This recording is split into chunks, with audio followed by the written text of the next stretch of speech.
Harvard University announced Wednesday afternoon that it would not take $8.6 million the school qualified for from the $2 trillion coronavirus stimulus package Congress passed in March. Harvard has decided not to seek or accept the funds allocated to it by statute, the school said in a statement. Though it referenced significant financial challenges, it cited the intense focus by politicians and others as undermining relief efforts. The aid has been a source of controversy, given Harvard's $40.9 billion endowment. President Trump called on the 383-year-old Ivy League university to pay the money back. They shouldn't be taking it, Trump said at a press conference Tuesday. I'm not going to mention any other names, but when I saw Harvard, they have one of the largest endowments anywhere in the country, maybe in the world. They're going to pay back the money. The aid also drew ire from Republican Senator Ted Cruz, a Harvard alum. Dear Harvard, thank you for my law degree and an excellent legal education, Cruz tweeted Monday. You're very rich, many people are hurting. Now give the money back. Even Harvard epidemiologist Eric Feigl-Ding said the school shouldn't take the aid. Harvard doesn't need $9 million in COVID-19 aid money if it has greater than $40 billion endowment, he tweeted on Sunday.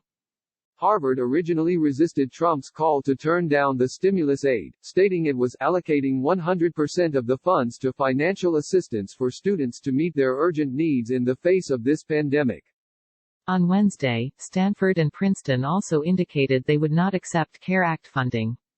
Stanford had qualified for approximately $7 million, while Princeton was eligible for $5 million.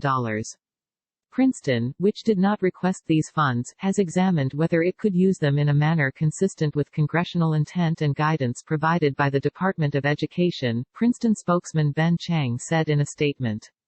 We have also taken steps to meet additional needs resulting from COVID-19, and will continue to look for opportunities to do so throughout this crisis.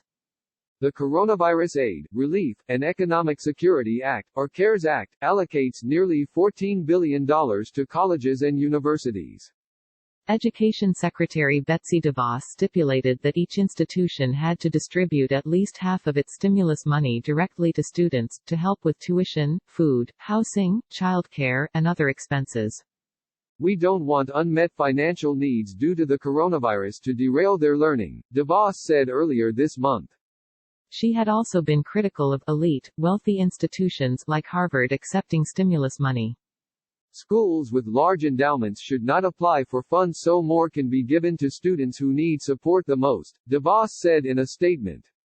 But a university endowment isn't simply a rainy day fund. It comprises many distinct accounts, each earmarked for a specific purpose, Barbara Brittingham, president of the New England Commission of Higher Education, told Business Insider. When people give money for an endowment, they generally direct it toward a certain source, and so it's restricted, Brittingham said. Colleges can't repurpose endowment money without permission from the state attorney general, she added. Universities are also obligated to keep their endowments growing, to ensure a specified donation can continue to pay dividends. The CARE Act didn't factor in the size of a school's endowment into its allotment, only its overall enrollment and the number of students receiving Pell Grants, which are federal subsidies that help those who can't afford college. Harvard's stimulus award was less than 0.025% of its endowment. Thomas Hollister, the university's chief financial officer, told the Harvard Crimson that the endowment has shrunk significantly since the pandemic began, but he did not say by how much.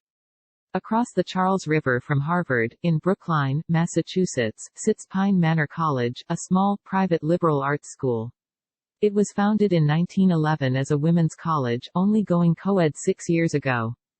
Pine Manor's endowment is currently about $27,000 per student, a fraction of Harvard's more than $2 million per student. But the student body is incredibly diverse. Of Pine Manor's approximately 350 undergraduates, 85% are people of color, 84% are first-generation college students, and 80% received Pell Grants.